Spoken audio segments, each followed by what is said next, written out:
Versículo de número 38. Ele estava na polpa, sobre uma almofada, e despertaram-no dizendo: Mestre, não se dá que pereçamos?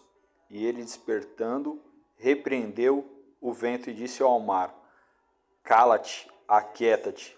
E o vento se aquietou, e houve grande bonança. A Bíblia vai nos dizer que os discípulos estavam debaixo de uma palavra de Jesus. Passemos para a outra margem, passemos para a outra banda.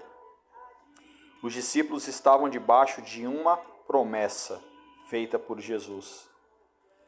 Porém, a Bíblia vai dizer que sobre a palavra, sobre a promessa, se levantou um grande temporal, uma tempestade a qual a água inundava o barco, aonde havia vento, aonde havia uma adversidade sobre aquilo que foi liberado sobre a vida dos discípulos. Porém, a Bíblia vai dizer que Jesus ele estava dormindo. Jesus estava sobre uma almofada dormindo. A Bíblia não diz qual dos discípulos que foi e despertou a Jesus. A Bíblia não diz qual dos 12 chegou a Jesus e falou: Mestre, não te detém que pereçamos. Mas alguém clamou. Mas alguém foi até Jesus e o despertou. E Jesus, levantando, ele libera uma palavra sobre aquela adversidade. Cala-te, aquieta-te. E o vento se aquietou e houve grande bonança. O vento se aquietou. Quantos ventos nós passamos muitas das vezes nas nossas vidas, na nossa trajetória, até o cumprimento da promessa?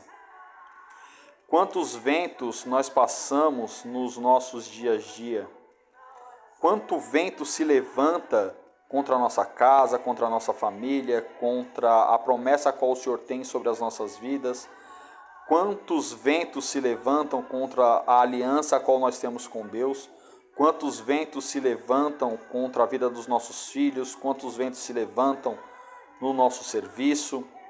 Quantos ventos se levantam na nossa trajetória do nosso levantar até o nosso deitar?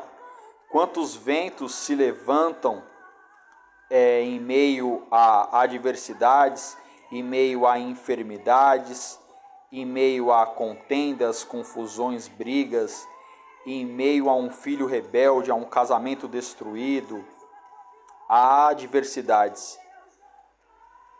Hoje, talvez, a adversidade ela tenha um nome de vento. O Espírito Santo está falando conosco no dia de hoje. Qual o vento que se levantou? Qual foi o vento que se levantou sobre a sua casa? O vento foi no seio familiar? O vento foi sobre a vida de um filho?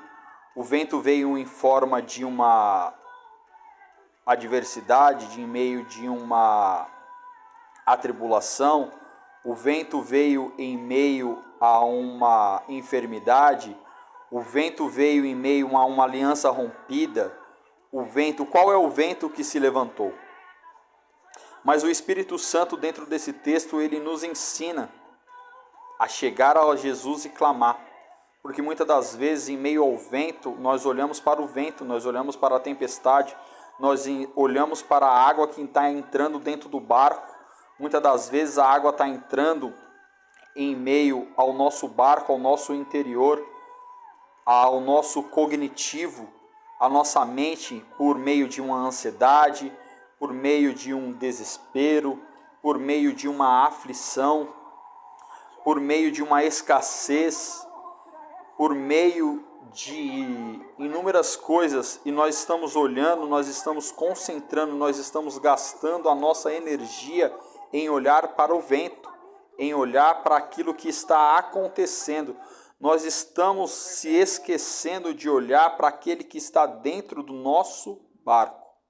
Está dormindo, mas está dentro do barco. Está descansando, mas está dentro do barco.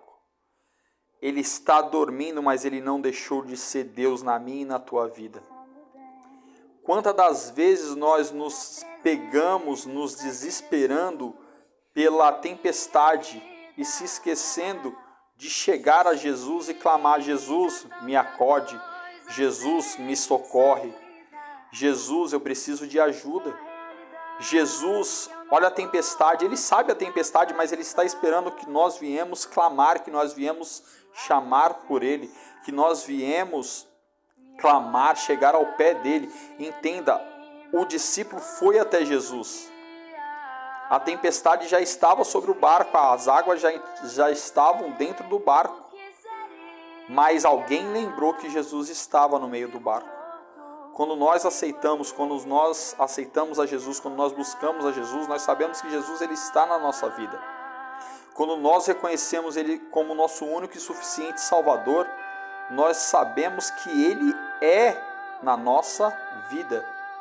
Mas muitas das vezes o vento ele se levanta e nós acabamos se esquecendo do Deus a qual nós servimos. Nós acabamos se esquecendo que Ele é conosco. E nós só olhamos e voltamos os nossos olhos para a tempestade, para a adversidade, para a enfermidade, para a doença, para o filho, para a aliança rompida, por um casamento talvez destruído, por um ente que esteja sobre um leito.